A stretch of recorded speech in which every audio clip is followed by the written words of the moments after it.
Mr. would you call the roll, please? Hal Glanville. Here. J.R. Hudson. Wow. Here. Deborah Johnston. Bill Lukens. Here. Travis Orbach. Here. Larry, are you here? I'm not sure. Let me check. Yeah, I'm here. Gary Telkamp. Here. Linda Varvel. Here. Thank you. Would you join me in the Pledge of Allegiance?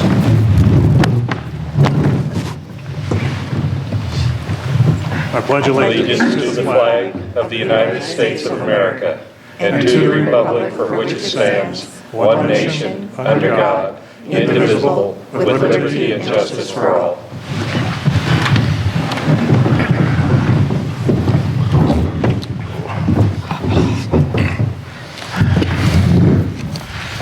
You okay down there, Larry? What? What? As always, council, if you have a conflict of interest, please let the rest of the council know before you vote. Can I get a motion to approve an amended agenda? We have 3 changes to our new business items. Our first one is new business item A. We'll discuss it in more detail when we get to that one, but we're requesting to approve the amount for $11,000 to $12,500. Then we're deleting new business item D. I and J. Deleting all those? Yes, Okay. if you approve it. I make a motion to approve an amended agenda, amending new business item A from 11,000 to 12,500 and deleting items D, I, and J. Second. Discussion? All in favor? Aye. Opposed? The motion passes. Can I get a motion to approve the minutes from the March 17th meeting? I make a motion to approve the minutes from the March 17th council meeting. Second. Let's take Larry. Discussion?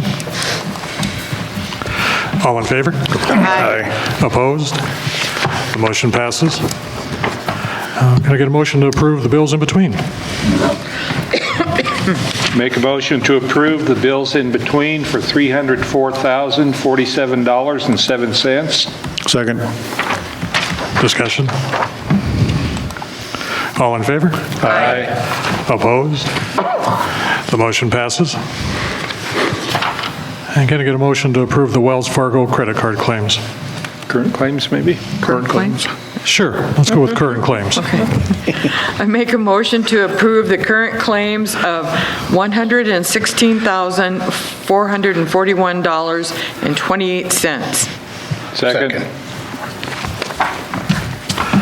Discussion? Looked like you'd zeroed in on Bill. All in favor? Aye. Opposed? The motion passes. And now, if we could get a motion to approve the Wells Fargo credit card claims. Make a motion to approve the Wells Fargo credit card claim, $6,517.46. Second. Discussion? All in favor? Aye. Opposed? The motion passes. Do we have anyone from the public who would like to address the council tonight?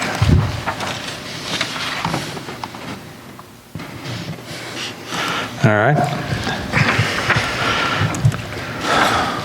We have a council update from Preston. I don't see that he's here yet. I don't either. Now let's move on. We'll come back to him. So we have 2 groups of personnel actions tonight. We have one for full-time employees and one for part-time employees. So if I can get a motion to approve the first group of full-time employees, personnel actions A through H. Can I make a quick clarification on that? Sure. Because there are some part-times in the top section. So effective April 1, all the part-time employees get their 50-cent increase for returning. That's just the date we pick because there's so many different start dates and the city's done it that way for years. So if there are some part-timers that started before April 1st that are on that first section, and then the April 1st returning part-time increases are all in the second section. Thank you. You're Okay. welcome. Any questions, council? I'll make the motion to approve personnel items A through H. Second. Discussion? All in favor? Aye. Opposed? The motion passes. And then on to our second group of personnel actions. Can I get a motion to approve personnel actions A through V? I'll make a motion to approve personnel actions items A through V. Second? Discussion? All in favor? Aye. Opposed? The motion passes. Next on our agenda is our ordinance. Can I get a motion to approve the second reading of ordinance 1265?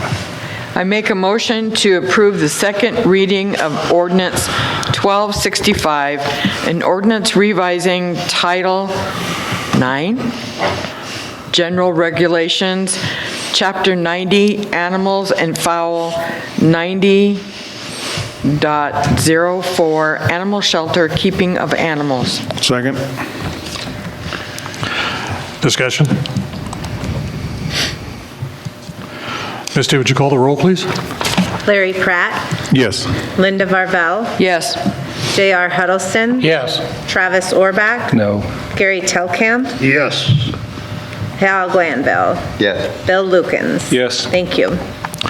The motion passes. On to our loan resolution of the night. Can I get a motion to approve Resolution 2025-9, a resolution to support Christmas in the Hills? Make a motion to approve Resolution 2025-9, a resolution to support the Christmas in the Hills Committee's Light Up the Town campaign. Second? Discussion? So this is back in front of you, I believe, with just a few changes to it. I'd ask Jacqueline and Karen to share with the council your discussions on this one.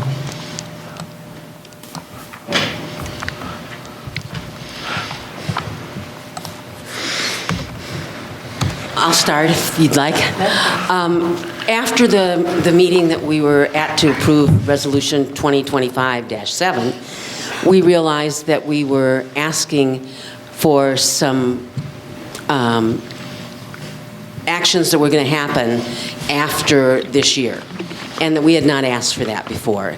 And it wasn't really in the resolution. We discussed it, but we didn't put it in there. And so we made some minor changes in order to make sure that the 3 years for the banners was in the resolution, not just a discussion.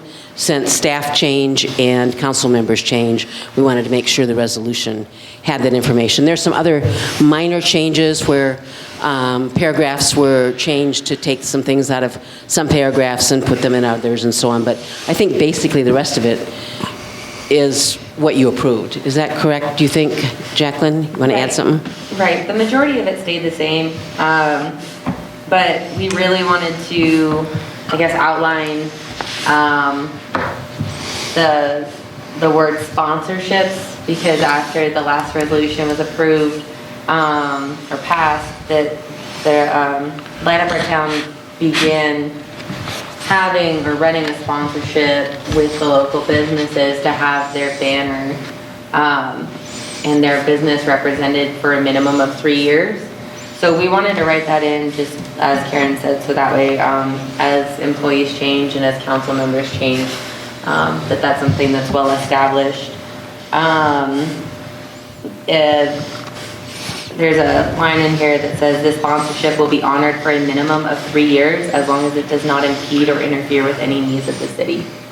So we want to give Light Up Our Town an opportunity to fulfill their commitment that they have with these businesses, as long as it fits our needs as the city. So I think that was the primary thing. And then in the previous resolution, it was also stated that the banners and decorations and snowflakes would be up for a 5-month period. We wanted to, I guess, outline those months a little bit better, so we instead wrote it to state during the months of November, December, January, February, and March, contingent upon availability of employees to offer some flexibility. So those are the primary changes that are in front of you tonight, and that's all I have. Yeah, and I think all of those were discussed. They just weren't actually in the resolution. Thank you. Any questions, council? Thank you, Karen. Thank you, Jacqueline. All in favor? Aye. Opposed? The motion passes. Can I get a motion to approve new business item A, approve a future contingency transfer of $12,500 to the general fund nuisance and complaints,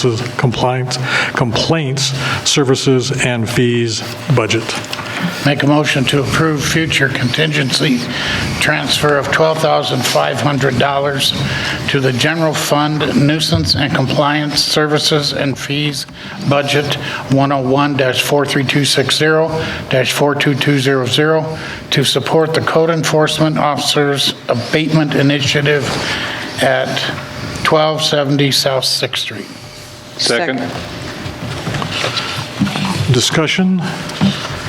So the reason this is in front of you, council, after having your packet, I'm confident you took the opportunity to go down and look at 1270 South 6th Street. It's been a property that's needed attention for quite a while, and we've been working on it pretty unsuccessfully until very recently when Jacqueline and Wesley came on board, working closely with our attorneys to address this property. The amount that's in here is the cost that we're anticipating it will take to abate the property. In your packet, there's a couple sheets that are included. I'll speak to the first one that has Weenie Construction on it for $12,500. The title of that one is Contracted Company Responsible for All Cleanup, Demolition, and Cleanup. On the other side of that is a quote from Stanton and Sons Construction for $4,500 for equipment and 2 men. That one is utilizing city labor and equipment to include city costs. The city costs would be the man hours, the equipment, and then the dumping fees to haul everything to Edgemont. So under the $4,500 amount, the contractor would actually remove all the stuff down there and load it into city vehicles, and then we would haul it to the dump in Edgemont. So that's the reason for that one being less than the $12,500. The dumping fees are included, were originally included in the $11,000 figure, the $4,500 plus dumping fees. In looking at it, we discussed it today with our attorneys and Wesley and Jacqueline and Misty. And what we're asking is to go ahead and have you approve the $12,500 so that potentially our folks aren't providing the labor for this. We hand it off to one contractor to go in and clean it up and take care of everything. There still isn't an agreement for either one of these contractors, but we need you to approve it before we can move forward. The next thing would happen if council approves the funding for this cleanup is that starting tomorrow, a notice will be posted on the property that there's a nuisance has been identified and an order to correct it. And they have a certain amount of time to get that taken care of, and if that isn't taken care of, then we'll take the next steps. And I'm being purposely a little vague here in what the specifics of those steps are, but the first one would be posting the notice that they are in violation of city ordinances and nuisances, and they're directed to clean it up. And as we move through this process, then we'll keep you completely updated on it. Currently, I think there's only $2,000 in Wesley's budget for nuisances. So that isn't enough to fund this $12,500 if that's where we end up. So that's why we're asking you to approve a future contingency so that we can begin addressing this property. If you haven't had a chance to take a look at it, I would encourage you to do that no later than tomorrow. This property needs to have something done to it. The cost will be put on a lien to the property owners that the city will incur, so that if the property ever sells, then potentially the city may get our money back out of it. But if we don't do something with this property, it's only going to get worse. You know that we've been asked to enforce our ordinances, and I think we'll get a lot of good publicity out of this one. It's a terrible property that needs to be addressed. Is this a property that's owned by an individual lot owner where that trailer sits, or is it a lot within a trailer court that's owned by someone? It's privately owned. Privately owned lot? Yes, and we've reached out to the property owners and haven't had any success in them getting back in touch with us. Is it presently occupied? Is there someone living there? Legally occupied, I would say no. There are people in and out that aren't the property owners. They're not renters.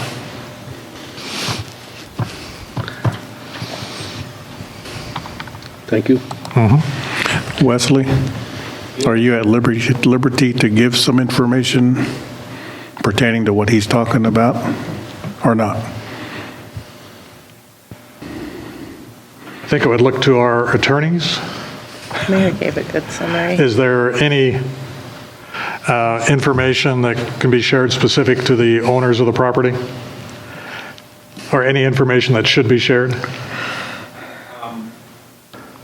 I am unaware of. Could I ask you to?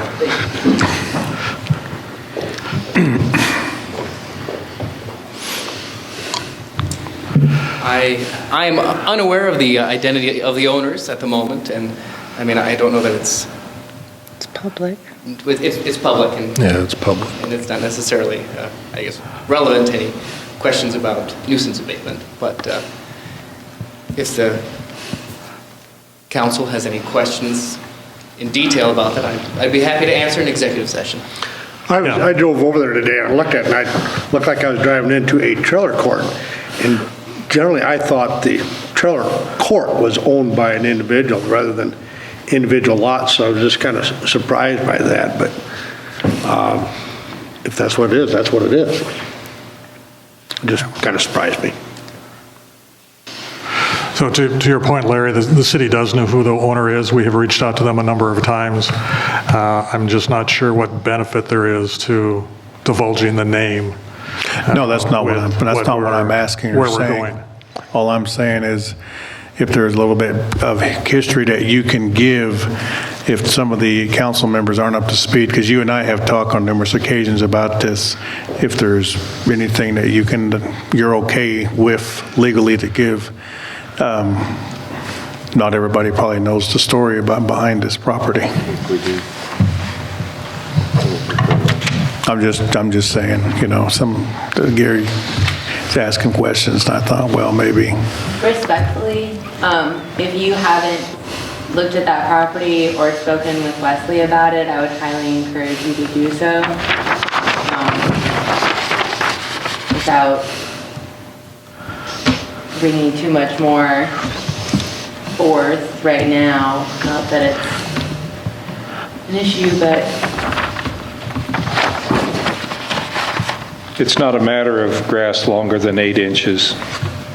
No. And it's not to Larry's point, this didn't just arise. It's a long-term issue that's finally being addressed, and I applaud Wesley for doing the work that needed to be done to address the problem, and I would hope council would support him in that tonight. I was just under the understanding that the property owner was perhaps absent from the area. that they don't live here? Regardless, we need to Yeah. take this first step to take care of the problem. Yeah. Regardless of where he is, who he is, we have to take the first step. Yeah. It's, Well, I, for one, applaud you for moving forward on these sorts of properties. We've got more of them than just this one, from my observations. To your point, Linda, yes, the property owners are not in Hot Springs. And again, the city has reached out to them multiple times in the hopes of addressing this and not getting to a point where we're going to spend $12,500 to clean up a property. And when we say clean up, we mean clean it up. It's going to be stripped clean. Okay. And we've arrived at this point where there's any sense kicking this can down the road any longer. Yeah, I've been down by there.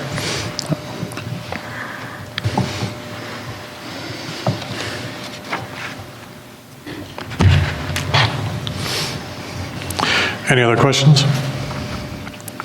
All in favor? Aye. Opposed? The motion passes. You okay out there? All right. Can I get a motion to approve new business item B, approve an award of the Airport Automatic Weather Observation System AWAS 3 project? make a motion to approve the award of the Airport Automated Weather Observation System AWAS 3 project for Division 1 and add alternate 1 to Efferson Electric, Inc. in the amount of $387,145.44, contingent upon receipt of the FAA grant. Project to be funded using 95% federal grant funds, 2.5% state grant funds, and 2.5% city local funding. Second. Discussion? Gary, is there anything you'd like to add to this? Nothing other than I think everything's way too high priced. Because it's a FAA airport project. I understand. I still think it's way too high They're priced. all too high. I understand that. Are you recommending we wait for a better price? I don't think we're going to get a better price. Okay. That's just a personal thought. Now, Are we getting all the sensors with this, with alternate one that we needed to? Does this include the lightning sensors? Yes. I've read that it does include the lightning Okay, sensors. I know that was discussed at, I think at Airport Advisory, the last meeting, to make sure that if we're going to do this, we need to get should get everything. Optional weather sensors for present weather and thunder/lightning detection is that option one. We do have lightning occasionally. so looking at the packet that KLJ provided, Charlie, he's recommending that we go with total bid Division 1 and total bid add alternate 1. He's not recommending that we do total bid alternate 2. That's the contract for the continuing maintenance of the system. And he's recommending that we go with the manufacturer of the equipment itself rather than lumping in that service contract with the folks that are installing it. And on the second page, Charlie identifies the anticipated cost of the project to the city is $13,375.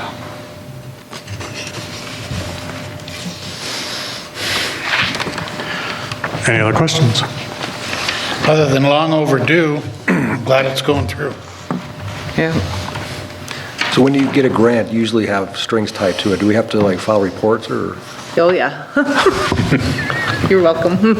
We wouldn't be able to do it if it weren't for the FAA funding. And we'll do whatever they tell us to do. Anyone else? All in favor? Aye. Opposed? The motion passes.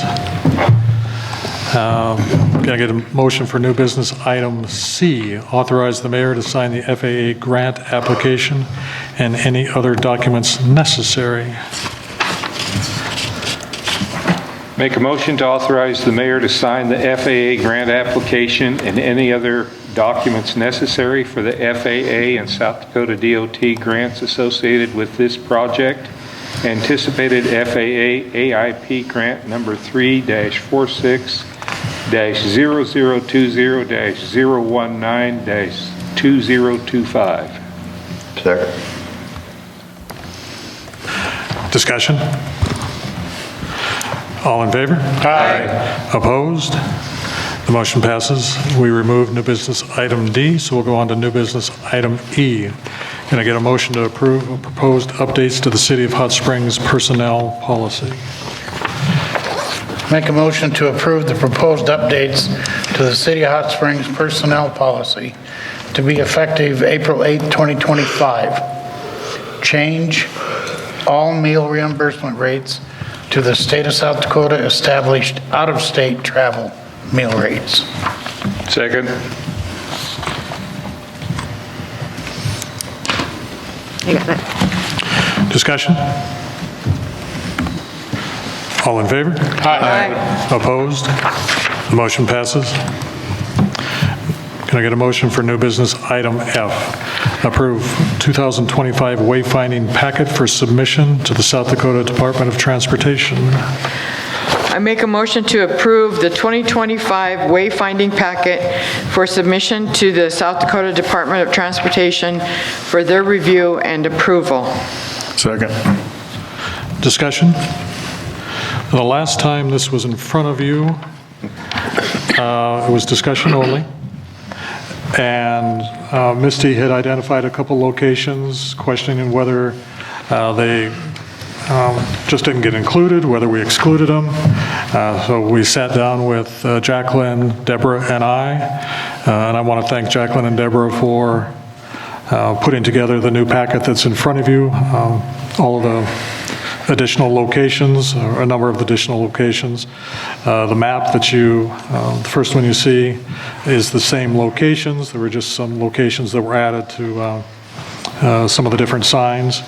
And then a picture of the actual, what the signs would look like, both the pole-mounted and the post-mounted signs.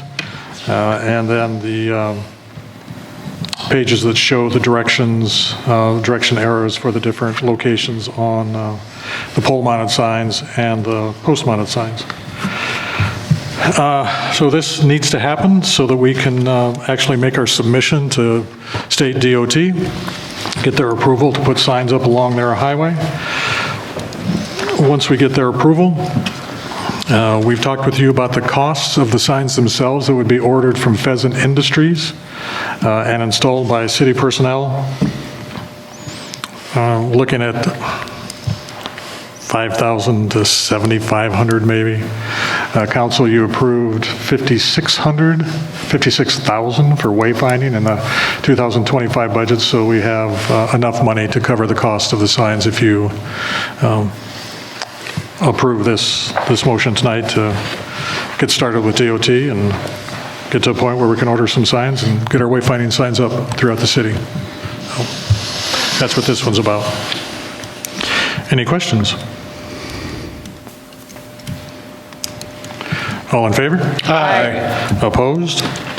The motion passes. Can I get a motion for new business item G, schedule a public hearing on April 22nd at 7:10 p.m.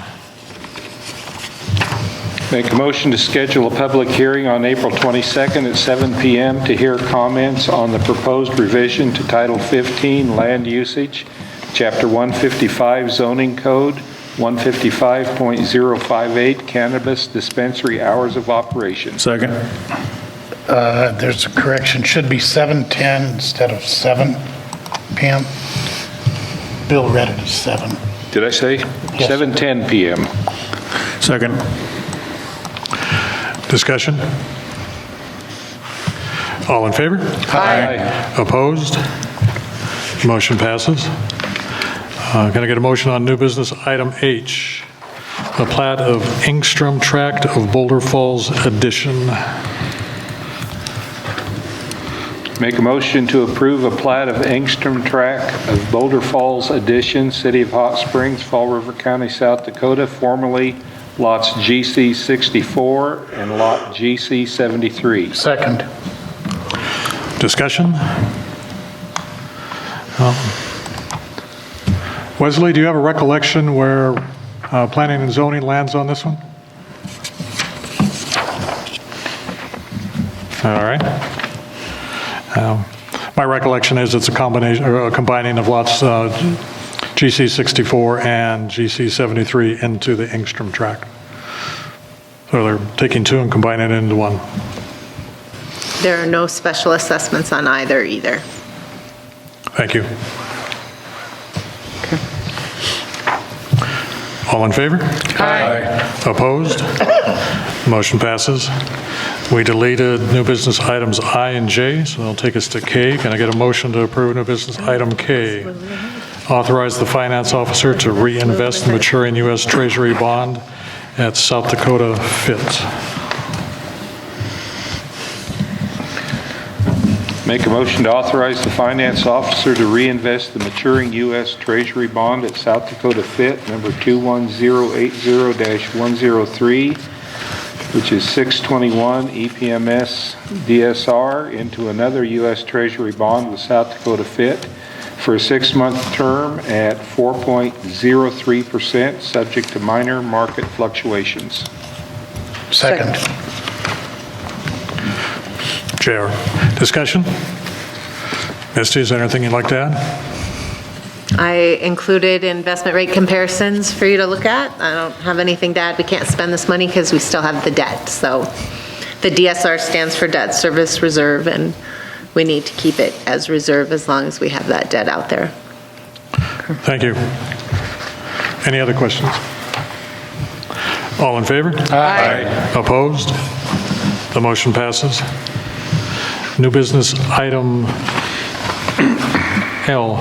Can I get a motion to reappoint Brian Powers to the Historic Preservation Commission? I'll make a motion. I make a motion to reappoint Brian Powers to the Historic Preservation Commission for a 2-year term, 2024 to 2025. Second. It's the cord, it's not me. Discussion? All in favor? Aye. Opposed?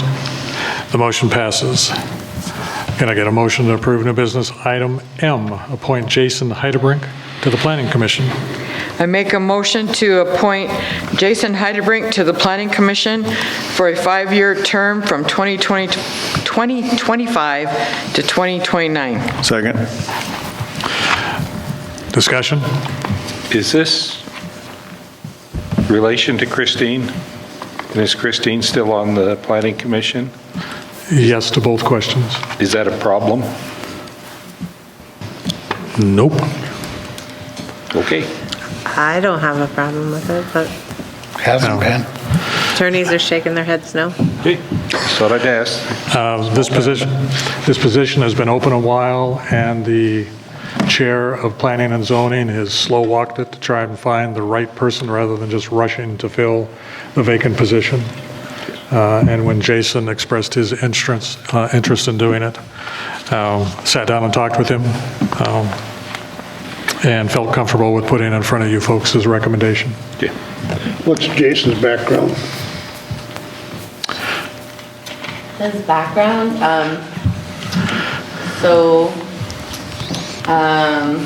he's been a member of the community for his entire life. He has a extensive history in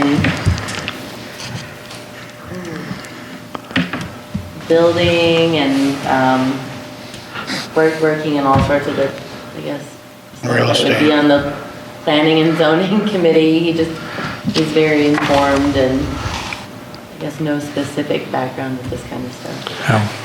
Is he a contractor? Privately. Is he going to be conflicted? No. I don't know the guy, so I'm just Yeah, asking questions here. I don't know why he would be conflicted. He's at a point in his life where he's going to have time available to dedicate to this. As Jacqueline said, member of the community, has an interest in seeing us flourish, and has the willingness to step up and help. Okay. All in favor? Aye. Opposed? The motion passes. Can I get a motion to approve new business item N, an automatic budget supplement of $32,578 to the addition, $500.78. 78 cents. What Misty said, $32,500.78 to additional sales tax fund. Make a motion to approve an automatic budget supplement of $32,500.78 to the additional sales tax fund, construction cost for the final payment for the construction of the hangar taxi lane and approaches, reimbursement revenue received from AIP grant funding number 3-46-0020-18-2024. Second. Discussion? All in favor? Aye. Opposed? The motion passes. Can I get a motion to approve new business item O, an automatic budget supplement of $4,736.88 to additional sales tax fund? I make a motion to approve the automatic budget supplement of $4,736.88 to additional sales tax fund, services and fees, 212-21200-42200 for construction closeout services for the 10-unit T-hanger project, reimbursement revenue received from the AIP grant funding number 3-46-0020-15-2021. Second. Discussion? All in favor? Aye. Opposed? The motion passes. Can I get a motion for new business item P, an automatic budget supplement to the general fund police department? I'll make a motion to approve automatic budget supplement to general fund police department for $13,050.59 to supplies 101-42100, 42610 for reimbursement of expenses related to the law enforcement tactical training equipment supplies project, reimbursement revenue received from Edward Byrne Memorial JAG grant funding number 2022-BJAG-09-2. Hal. Thank you. Discussion? All in favor? Aye. Opposed? The motion passes. And our final new business item, can I get a motion to approve new business item Q, an automatic budget supplement of $2,717.29 to the general fund? Make a motion to approve an automatic budget supplement of $2,717.29 to the general fund police department vehicle repairs budget 101-42100-42510 for the repair of the 2020 Dodge Durango number 7203, less $1,000 deductible. Reimbursement revenue received from SDPAA claim number GC 2025122183. Second. JR. Discussion? Yeah, what kind of claim was this? We had a dump truck hit the police vehicle. So it was two city vehicles that nobody was hurt, just backed into it, but did some significant damage to the vehicle, so we turned it into our insurance company. Our policy doesn't waive deductible when insured runs into insured? Nope. Deductible applies. Anyone else? All in favor? Aye. Opposed? The motion passes. On to our committee reports. Our first committee, Administrative and Finance, JR. Admin Finance will meet next Monday, April 14th at 1 o'clock here at the Mueller Civic Center. All are welcome to attend. Thank you. Airport Advisory, Gary. The Airport Advisory Committee will meet this coming Thursday, April 10th at 8:30 a.m. at the airport. Thank you. Custer Fall River Regional Waste Management, Travis. The Custer Fall River Regional Waste Management Board will next meet on Thursday, May 8th at 7 o'clock here at the Mueller Center. Thank you. Deborah is not with us. I have the minutes if you'd like the committee report. Absolutely. Historic Preservation Commission, Jacqueline.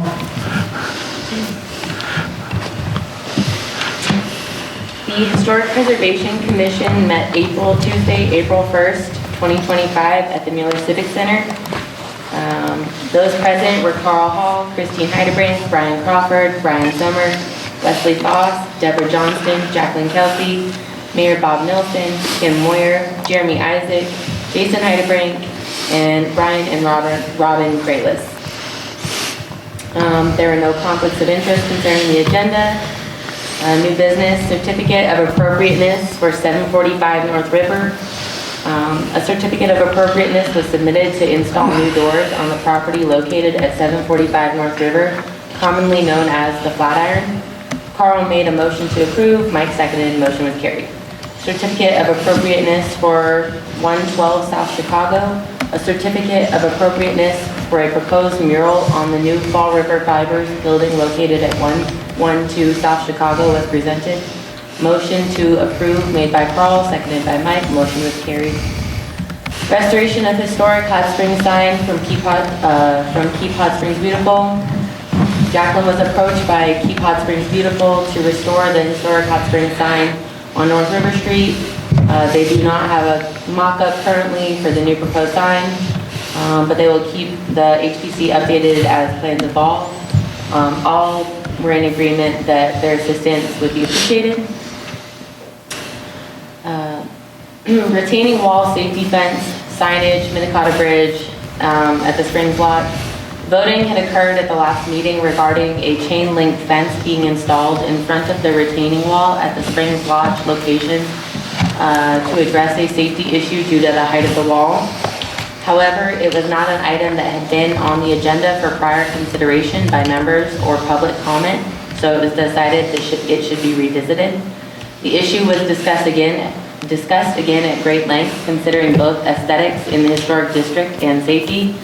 Jacqueline presented proposed warning signs to be placed along the wall until additional measures can be taken.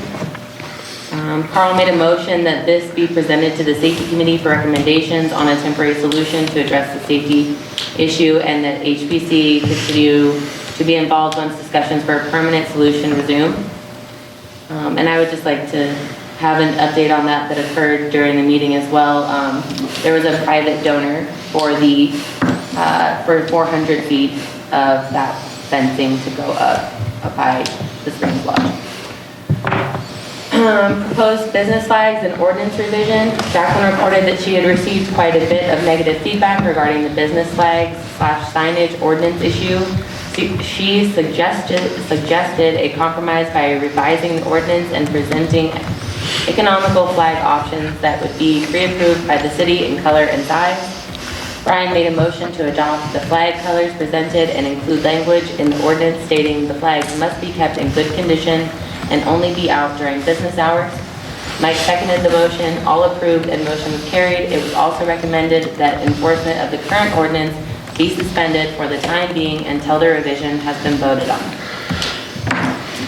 Addition of 110 South Chicago to deterioration by neglect. A letter was mailed out notifying the property owners of the ordinance violations.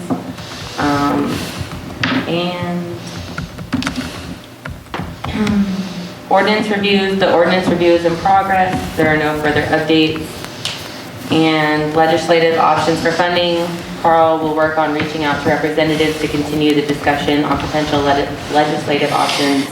And Save Our Sandstone update. Save Our Sandstone is still working on QR code transparencies for the walking tour. Meeting adjourned at 7:05 p.m.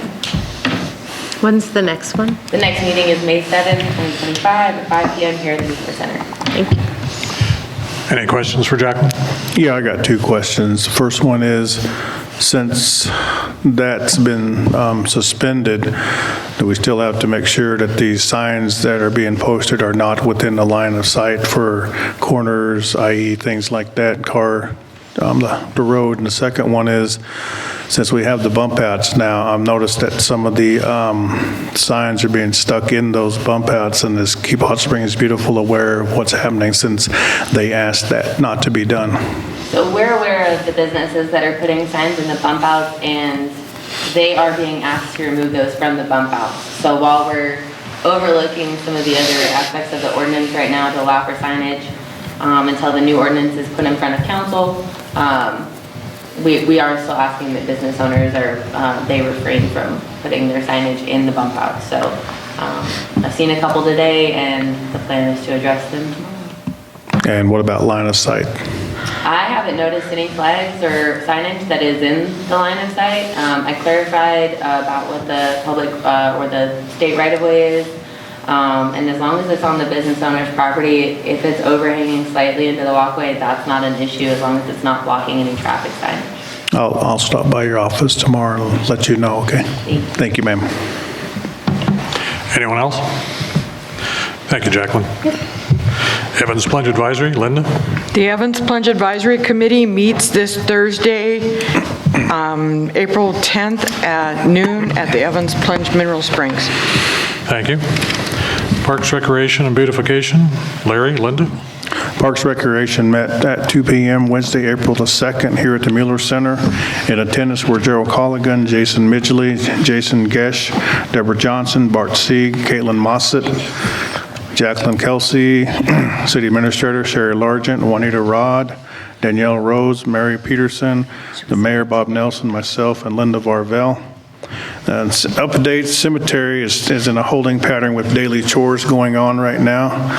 In parks, working on pickleball shelters and bleachers for the various fields, replacing trash cans along the Freedom Trail. At the Mueller Civic Center, it's business as usual, survive prom, worked with Keep Hot Springs Beautiful and their annual rummage sale coming up, working with Gabby and summer rec activities that will utilize the center. In recreation, registration opens April 5th for summer activities to include girls softball, clay works, art, swim lessons, golf, gymnastics, theater, roller skating, taekwondo, bowling, and piano. Keep Hot Springs Beautiful rummage sale this next weekend, busy cleaning and prepping the bump outs for planning, ordering signs, preparing to place a bench in the corner of Albany and South Chicago Avenue. They are narrowing the options on the design for the electric box wraps. May 3rd will be the city-wide cleanup. In new business in the Kidney Springs restoration, we'll be starting work on that shortly. In old business, in the Bee and Butterfly Habitat Fund, Seed a Legacy, Ember has applied for the grant for this, will encompass 2 acres of ground that is yet to be identified. Centennial Park restroom restoration, no update yet, but the Rotary is hosting a meet and greet at the 309 the restaurant, April the 4th. Establishment of a Hot Spring Art Council. They met with Chautauqua Arts Council, remove item from the discussion. So we totally removed that from there. In public comment, Jason Gesh, volleyball net will be installed in April. Disc golf, we are working on quotes for the work needing done and continue working with the entity we are obtaining the baskets from. We'll coordinate with Jacqueline. Danielle Rose suggested a mural be painted on an inside wall at the Evans Plunge, depicting the Cheyenne people as being the first to inhabit the area. She also asked about the city's plan to establish a Native American center. She was informed the city had no such plans. She emphasized her group was willing to work with the city should they decide to do so, as she is working on a grant through the NDN group in Rapid City to get this going. Gerald Colligan commented it was nice to see a baseball games being hosted at Butler Park, wanted to inform us of the great need to replace or update light bulbs in the park, was asked about the city plans for the area used by vendors at the north end of town near the Evans Plunge. The mayor, Bob Nelson, gave a thank you to Gerald for all of his hard work on the Centennial Park fountain. The meeting adjourned at 2:45 p.m. Next meeting is May 7th, 2 p.m. at the Mueller Civic Center. Everybody is invited. Jacqueline, Linda, anything to add? Did you attend that meeting at the 309 and get any more information from the Rotary Club on? I did go and talk to the members of the Rotary. There wasn't a lot of information. They do have some ideas for what they want to do with the Centennial Park bathrooms. One of the questions they asked had been about funding. I told them that wasn't so much an option for us right now, but if we're looking at maybe the personnel or equipment, that was something more in line with what we might be able to help with in the future. So still pending their ideas and their Okay, thank you. Did you want to elaborate more on the Kidney Springs project? Not right now, I don't think so. Okay, thank you, ma'am. I was wondering what the discussion was about the vendor area on the north end of town, if we had anything to share. No plans. Nope. I think you answered that one, Mayor. About that little vendor park? Oh, the Welcome Park? We're competing with the Yeah, I thought lot down maybe we here were and- going to change what we were doing with it again. Right. No, we haven't had any discussions. Okay, thank you. Planning and zoning, Deborah's not with us. Jacqueline?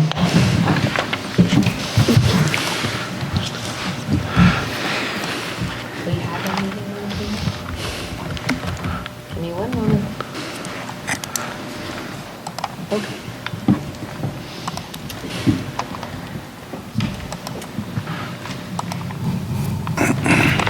Planning and zoning met Wednesday, March 19th at 6 p.m. at City Hall. Members present were Don Olstad, Christine Heidebrink, James Borboard, Dwight Winya, Wayne Hagman, Deborah Johnston, Wesley Fox, Mayor Bob Nelson, Jacqueline Kelsey, and Jessica Cataret. Thank you. The meeting was called to order at 6:03 p.m. The minutes were approved. The January 15th minutes were approved. No conflict of interest. Public hearing at 6:10 p.m. An ordinance revising.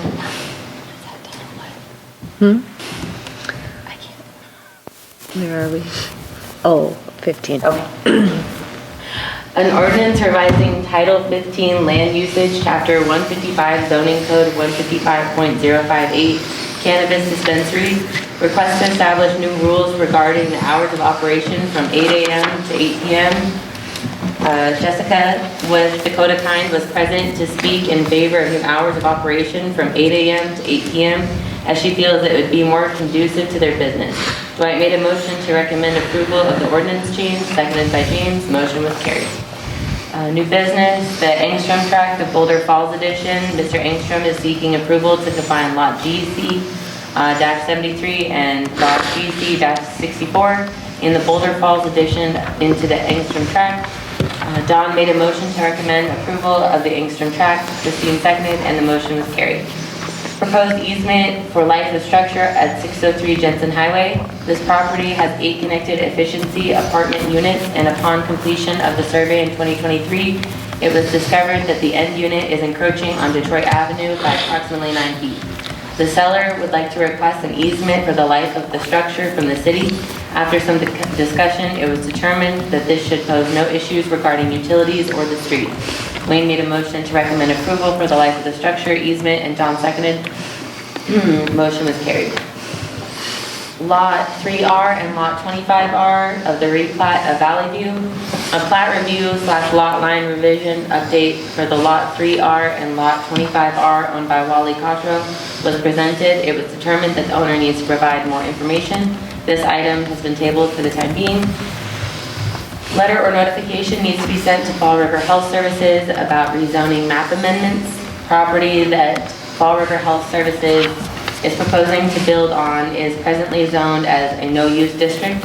Wesley will be sending them a letter notifying them of the current zoning and outlining this necessary procedure that must be taken to request the area be rezoned prior to any construction.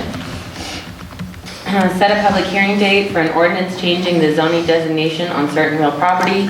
There was a discussion regarding a preliminary hearing for the Fall River Health Services properties that is currently zoned a no-use district to make sure this issue is addressed prior to the October 4th, 2025 deadline. It was determined that this will be tabled until next month's meeting to see what kind of response is received to the letter that is being presented. Review of the zoning map. It was brought to the attention of the members that they may need to review and update the zoning maps on file, as the most recent online map was last reviewed in 2015. Several areas were identified to be corrected. Old business, 2329 Washington Avenue, John Haskevitz petition to vacate the right-of-way. The owner needs to provide additional information on this issue, so it has been tabled for the time being. Ordinance Chapter 51, Water Proposed Ordinance Changes. Proposed changes were discussed at the January 15th, 2025 meeting and are referenced in those minutes. This meeting was adjourned at 7:35 p.m. The next meeting will be Wednesday, April 16th at 6 p.m. at City Hall. Those minutes also aren't available on the website. And then who's drafting the encroachment, the proposed easement for the life of structure that you guys approved? Something that my mom will be teaching about, Christine Heidelberg. Okay. She'll be reaching out about it. Typically, attorneys help us draft those, and so if the request is coming from someone else, hopefully they'll do that work, and then we can have ours review it. That's what my understanding was. That was Okay. gonna happen. Perfect. Any questions for Jacqueline? Thanks. How did the zoning deficiencies come to light? The zoning map? It was on the map? Is that what the hospital was going by? Oh, No, so that was brought about a month or two ago, I think. When we about annexed? 2 months ago from when they were annexed. And that took place and was approved on October 4th of 2024. But when we review our ordinances of no-use district, it states that you can only be labeled as a no-use district for 1 year. So we're, I guess, just trying to see what Fall River Health Services is trying to do with that property. I'm just curious if Fall River Health Services knew that it was a no-use area. Yeah. Yep. Okay. Yeah, they do. Thank you. And that letter has been sent. Any other questions? Thank you. Safety, Bill, JR. Okay, the Safety Committee met on Thursday, April 3rd, 1 p.m. at the Mueller Center Conference Room. Present were myself, Deborah Johnston, Gary Telkamp, Mayor Nelson, Chief Norton, City Administrator Jacqueline Kelsey. Seems to have a career of meeting attendance. Sorry. Fall River County Emergency Manager Dar Coy, Fall River Health Services Quality and Safety Manager Renee Staley, Fall River Health Services ER Nurse Manager Marie Haskevitz, Hot Springs Volunteer Fire Department Chief Riley Stevens, and South Dakota Wildland Fire Representative Jeff Weedlow. There were no members of the public present. We adopted the agenda as published. There were no comments from the public. Update from the PD. They've received 2 of the Justice Assurance Grant reimbursements. All equipment has been purchased and received. There are 2 remaining training payments to be made once the training has been completed. The PD was part of a multi-agency response searching for a 9-year-old missing child. That effort ended successfully with the child being found. Just as a side note, the head of Custer County Search and Rescue, that they brought, I think, 7 folks down, and they were very impressed with the response from our community, with the police department, the sheriff's office, and the fire department. Locally, we probably had close to 20 people looking for the child. Under old business, turkey trapping update from South Dakota Game Fish and Park. 57 turkeys were trapped at Southern Hills Golf Course. Per the South Dakota Game Fish and Parks, they are starting to see the turkey population increase across western South Dakota, and as such, their workload in dealing with turkey depredation is increasing as well. And as such, they cannot commit time to address issues in these areas where they have to compete with residents feeding the turkeys. You may remember a few meetings ago where JR encouraged the community to stop feeding the turkeys. So basically, if the community wants help with the state trapping the turkeys, we have to stop feeding the turkeys because they're not going to waste time. They can't get the turkeys to come into the trapping area if there's food all over the neighborhood. They struggled with it out at the golf course with residents outside the city limits feeding. We don't have any control over that, so the turkeys are an issue, but they are a game bird. We can't do anything about them. Only the state Game Fish and Parks can. So folks, if we want to do something about it, they are not a pet. They are a wild animal. It is an ordinance violation to feed a wild animal, and we need to stop it. Secondly, regarding the 2025 deer survey and harvest, we're continuing to work with the state on a 2025 deer harvesting plan. We should have more information available after the May commission meeting. So hopefully we'll be able to do more than just have a city access archery permit, but let's say more to come on that. Regarding fuels reduction education, we have so much urban forest interface in our community. We've received some information from South Dakota Wildland Fire, and we'll be posting that information packet on the city website to help residents prepare and protect their properties from wildfires. It'll give you an idea of what needs to be clear, how far away from your home you need to clear brush, how far up from the ground trees need to be trimmed and such, so that if there is a wildland fire near your home, there will be a lot of information on there on how you can properly protect your area so that it does not spread to your structure.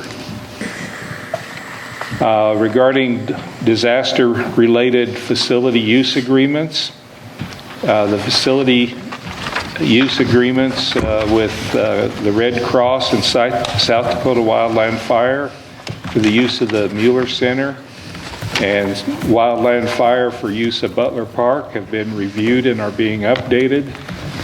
Our goal, and I'm looking across the stage, is to have those before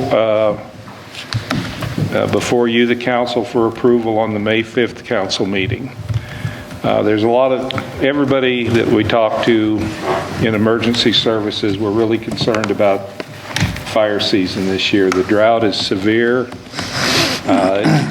We could get, somebody said you could get enough wet snow that would go up to the eave of your house and we would still probably be in a drought condition. So this is serious, and we want to be as prepared as we possibly can.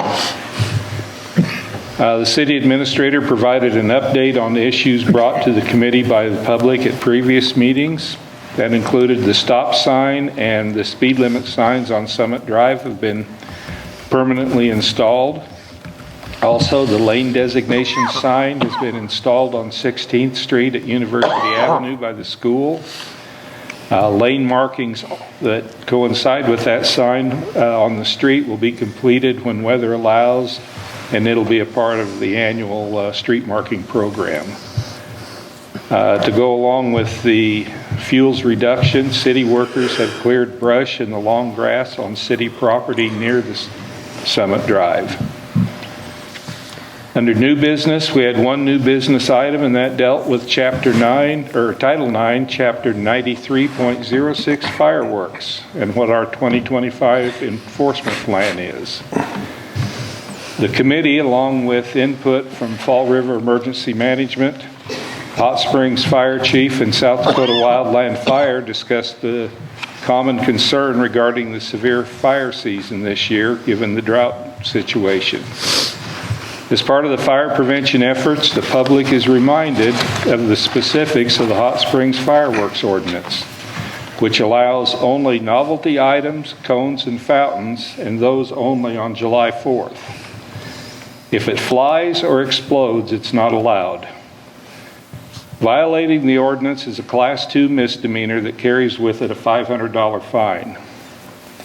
Given the extreme fire danger our community is facing this year, we are asking the community to comply with this ordinance. During the times of typical non-compliance before, during, and after July 4th, police department officers will be strictly enforcing the ordinance and ticketing violators. So the days of, hey, you're shooting fireworks, this is your warning, don't do it again, or you could be ticketed. We can't have that this year. It's just too dangerous. It's not that we don't want to celebrate our independence. It's not that we don't like fun. I'm not the chairman of the anti-fun committee. We have, if my measurements are correct, over 8 miles of urban forest interface in our city. We've got homes that are right in forested and treed areas. We cannot take this lightly this year. It is so dry, we cannot start unfriendly fires. And fireworks are nothing but unfriendly fires. So please comply with the ordinance. If you want to enjoy fireworks, providing it's not a red flag day and the wind's blowing like crazy, we'll all be able to enjoy the city fireworks demonstration. But please comply with the city fireworks ordinance.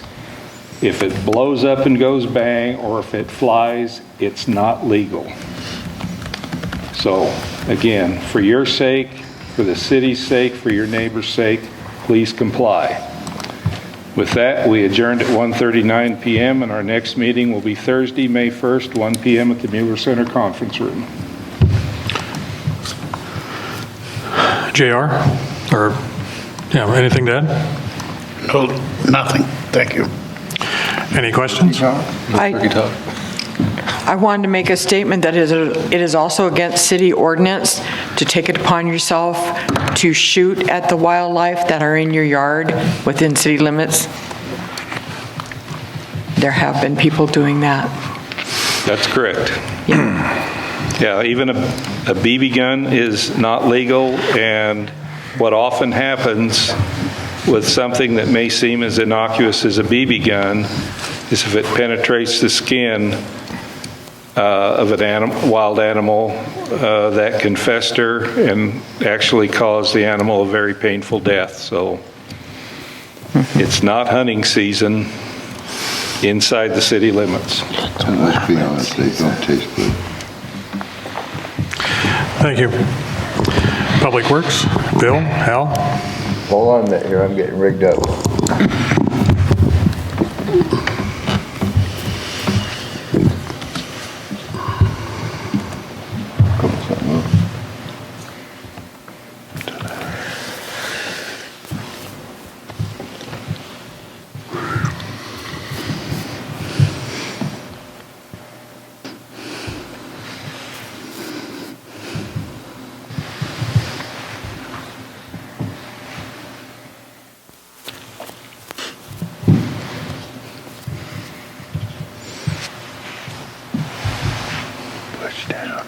I did push down.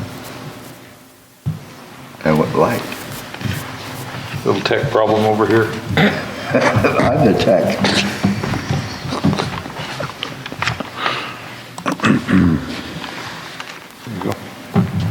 Are you touching it live? I am, with 2 fingers. Public Works Committee was April 1st. How appropriate, 2025 at 1 p.m. Today.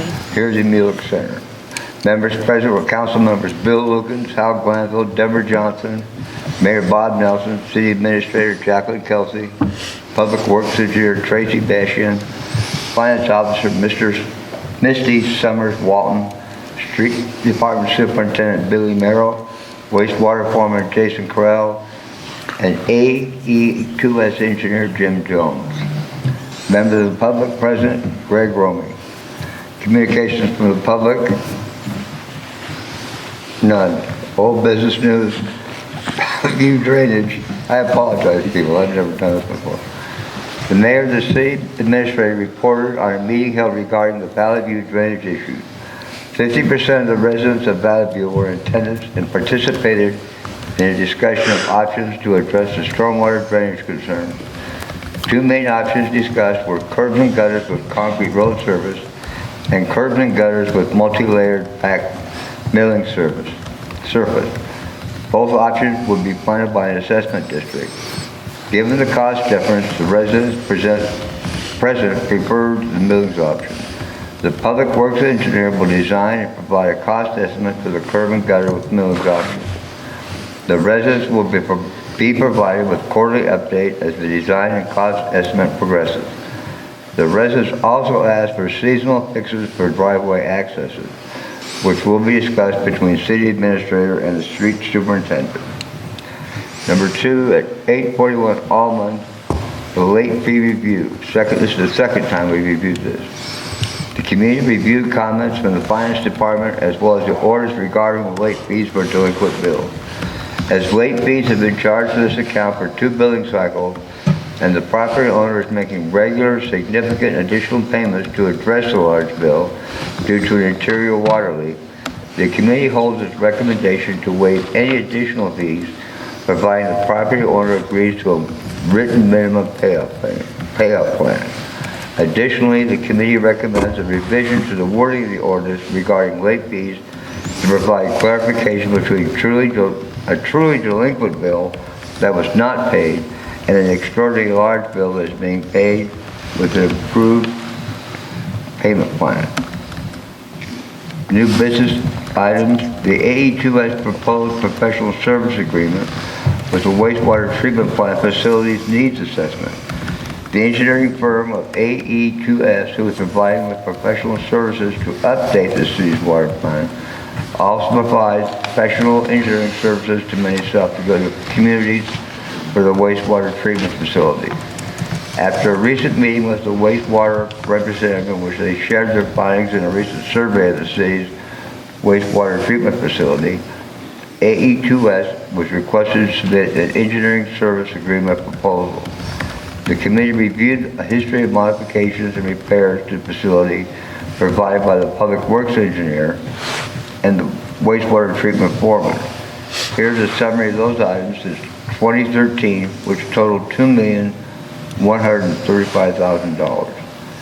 Trickling filter, $400,000. Install a sludge press, $500,000. Rebuild the wet well, $600,000. Replace primary digester lid, $350,000. Replace wet water well pumps and install a new control panel, $125,000. Replace sludge pumps, $35,000. Replace drive motor and make repairs at a secondary clarifier, $125,000. Numerous smaller pumps, relays, pipes, etc. These have bought time to an aging facility, but have not made it like new. These will be recurring expenses. Typical life of a water treatment plant is 25 years. Ours is 41 years old. There's a regulatory discussion of fines for non-compliance that could be as much as $10,000 a day. The AES service agreement at a lump sum of $58,000 would, finger please, identify and evaluate 3 potential solutions available to the city. Prepare a report with schematic layout, sketches, and conceptual design criteria for each potential solution. opinion of probable construction cost and projection of total project cost, provide a timeline for the project, provide consultation regarding project financing. All specific services and deliverables are listed in Exhibit A of the agreement.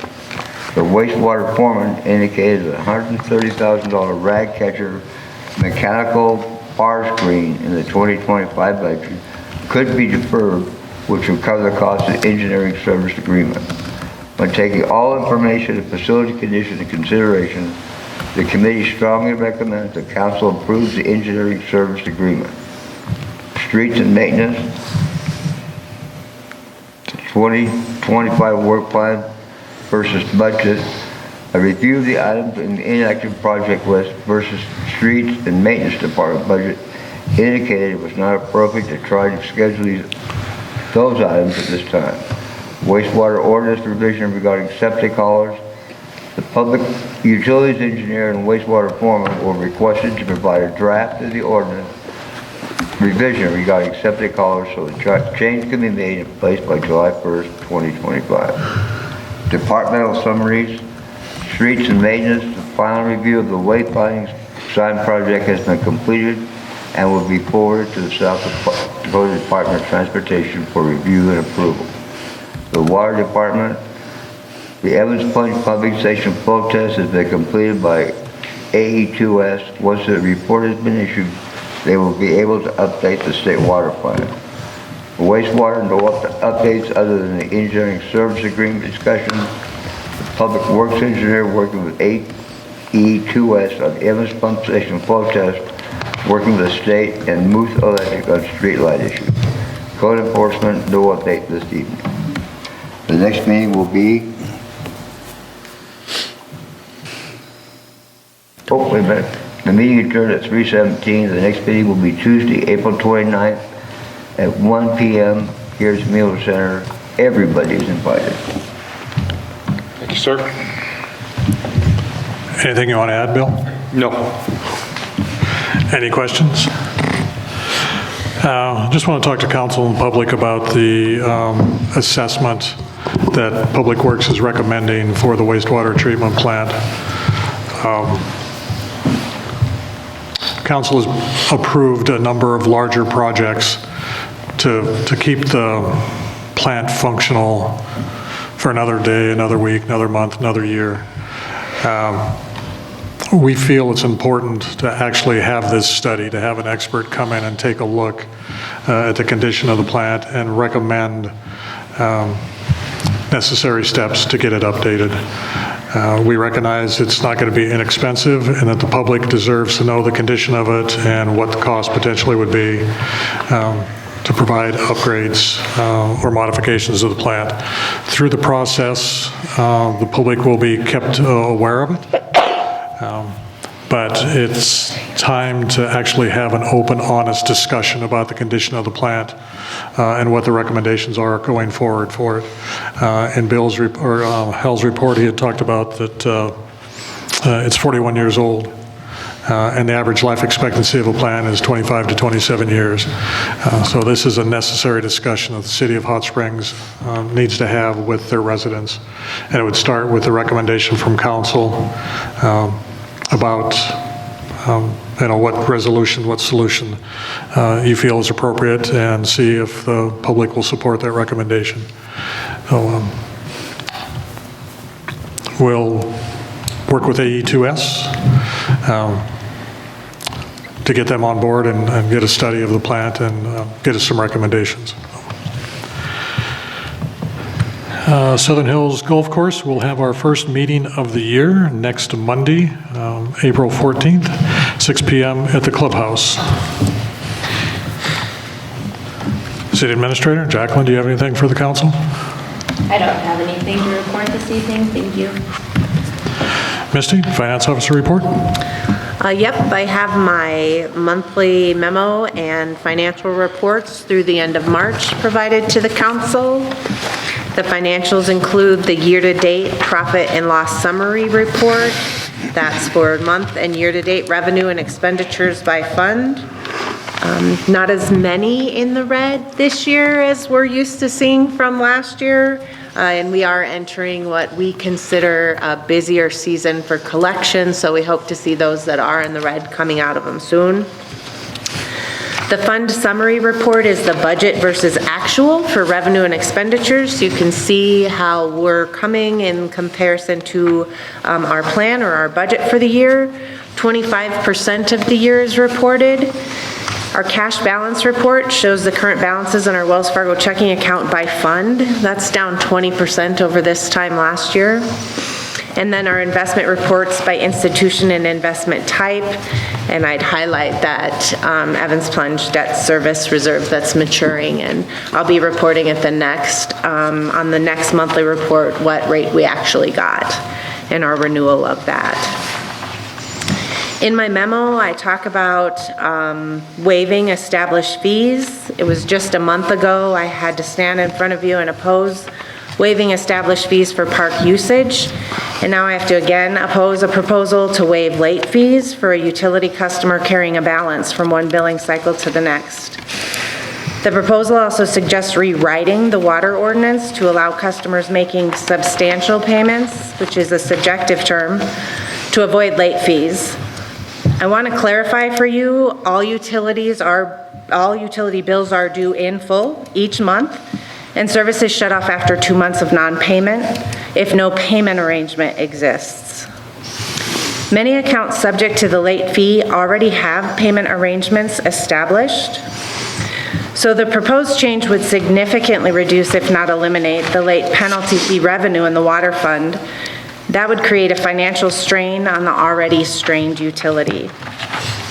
Without this revenue, we'll face greater increases to rates in order to cover the shortfall, burdening those who pay on time. Waiving late fees also discourages timely payments, potentially creating a cycle of non-payment and accumulating debt. We already have hardship solutions like installment payment plans and referrals to other established payment assistance programs that help residents without compromising the utility's financial stability. Excuse me. Our current $10 late fee is well below the industry standard of $25 to $50. And as your finance officer, I'm committed to advocating for fair and consistent fee collection. And I urge you to oppose these unnecessary changes and allow employees to focus on essential tasks rather than repeatedly defending well-established and equitable policies. Speaking of essential tasks, as of last week, I've completed all the preliminary work for the 2024 audit. Currently, I'm working on the accompanying notes for the statutorily required annual report. These notes help to narrate the story of how we utilized the funds that came in and went out during the previous year. While the presentation format of the annual report is prescribed by the South Dakota Department of Legislative Audit and cannot be altered, the accompanying notes offer flexibility, and that allows me to showcase the financial performance and key achievements in each fund. Audit fieldwork begins this week and will likely last a week with a goal to present the final audit report to council for acceptance by no later than the second meeting in June. We saw Wellmark, Delta Dental, and Avisis insurance renewals for May 1st. The health plan saw a 2.71% decrease in premiums, primarily due to risk, demographic, and family composition changes. Last year we had a 15% increase, so we were happy to see that decrease. The city pays 100% of full-time employees' single monthly premiums, and currently our monthly remittance is in excess of $35,000 to cover 40 full-time employees. Delta Dental and Avisis Vision premiums both had increases 3.72% and 3% respectively. The city will pay $10 towards dental premiums with Avisis, dental premiums, and with Avisis paid entirely by the employee. Ariel and I met with Wellmark representatives on the 20th of March and discussed the renewal. Open enrollment for employees is during the month of May and has been communicated. 6 individuals submitted nominating petitions for our open 5 seats. Based on those submissions, we will have a 2025 municipal election in Ward 1 only.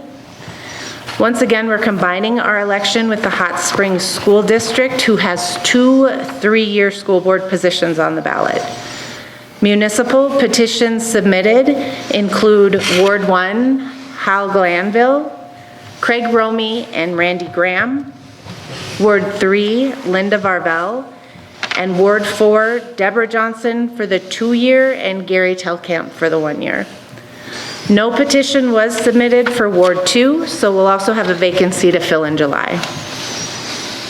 Now's the time for voters to check their voter registration. Information is available at the Fall River County Courthouse Auditor's Office. The last day to register to vote is Monday, May 19th by 5 p.m. And absentee ballots for both the municipal and school board election will be available May 19th through June 2nd at City Hall. On Wednesday last week, city officials attended the SDML Annual District 9 meeting held in Custer. It was an enjoyable evening in a fun location with a good meal, good company, and great information. As district chair, I was tasked with being the MC for this event, which wasn't as terrible as I thought it would be. The South Dakota Municipal League Executive Director, Sarah Rankin, gave an update on the legislative session, which saw a focus on issues like property taxes, pipelines, firearms, voting rights, prisons, and policies affecting transgender people. She reported an overall good session with good legislation passed and less palatable legislation stopped. Many new pieces of legislation will impact cities, and we're awaiting guidance from the league and our other partners on how to respond and comply. All new laws are effective July 1. I'm always grateful to be part of these events, surrounded by folks just like us who care about our communities enough to show up and do the work. I'm also proud when our community is well represented, which it was. Next year, the meeting will be held in Wall, so I doubt we'll have as strong of a presence. The list of ordinances identified by various committees as needing revisions is growing and currently includes Chapter 51 Water. I have the sections. There are 1, 2, 3, 4 in Chapter 51. Chapter 52 Wastewater and Storm Sewer. There are 1, 2, 3, 4, 5, 6 sections in that one. That there are proposed revisions circling Chapter 93 Fire Prevention and Protection. There are 1, 2, 3, 4, 5, 6 in that one. Chapter 110 Licenses. There's just one section in that one. Chapter 154 Subdivisions. There are 1, 2, 3 proposed changes in that chapter. Chapter 155 Zoning Code. There is 1, 2 chapters proposed with revisions. All ordinance revisions require 2 readings and go into effect 20 days after publication in the city's official newspaper. Once a year, we submit approved ordinances to American Legal Publishing, who supplements our existing code.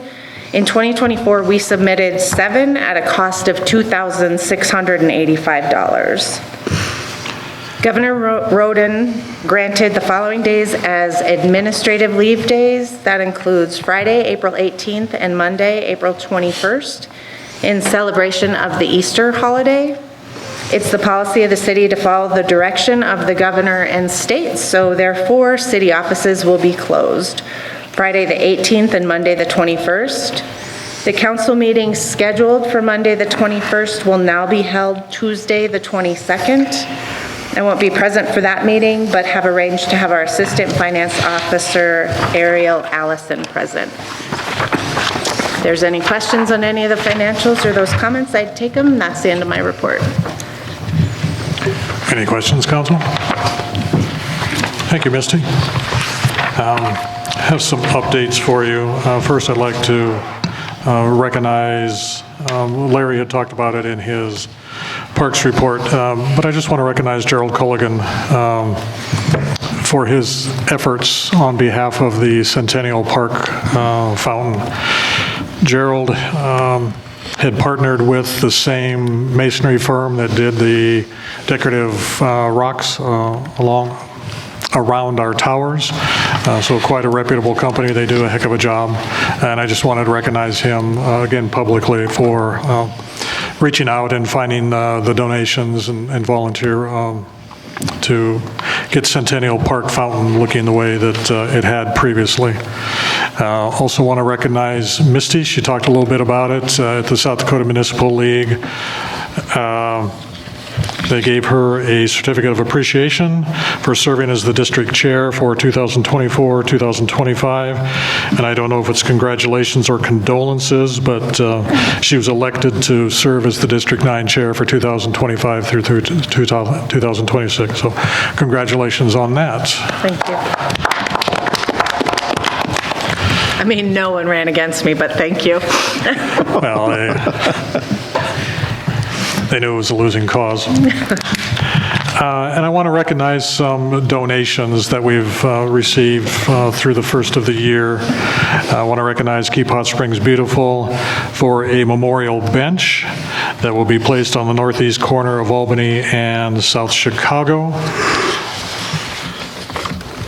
Would like to recognize J.R. and Frida Huddleston for a financial donation intended to support the construction cone burning that happened here a while back, so thank you for that.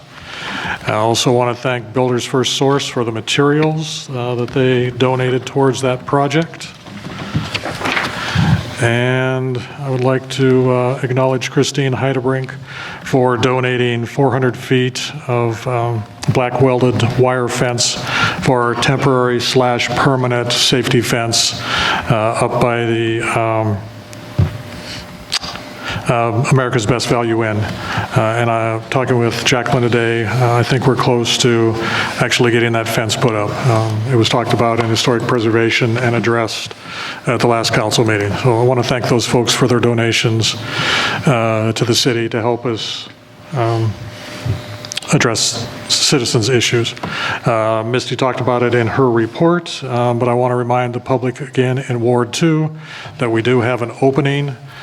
So if you're interested in serving on council for a one-year term starting in July, put together your letter of application or your letter of interest. We'll be reaching out to you folks and asking you to submit those letters to us so that we can get somebody in front of council to hopefully appoint to that vacancy in Ward 2. Well, that's the end of my mayor's report. If you have any questions for me. If not, we need a motion to go into executive session. Make a motion, we go into executive session in accordance with South Dakota Codified Law 1-25-2-3, legal. Second. Larry. Discussion? All in favor? Aye. Opposed? The motion passes. We'll take a short break before we meet in executive session. There will be no action taken after executive session. And for our attorneys, enjoy your evening. What we're talking about, you have mentioned you have a conflict of interest on that one. It was. That's great. I don't need that arm. I did this all day. It is cooler.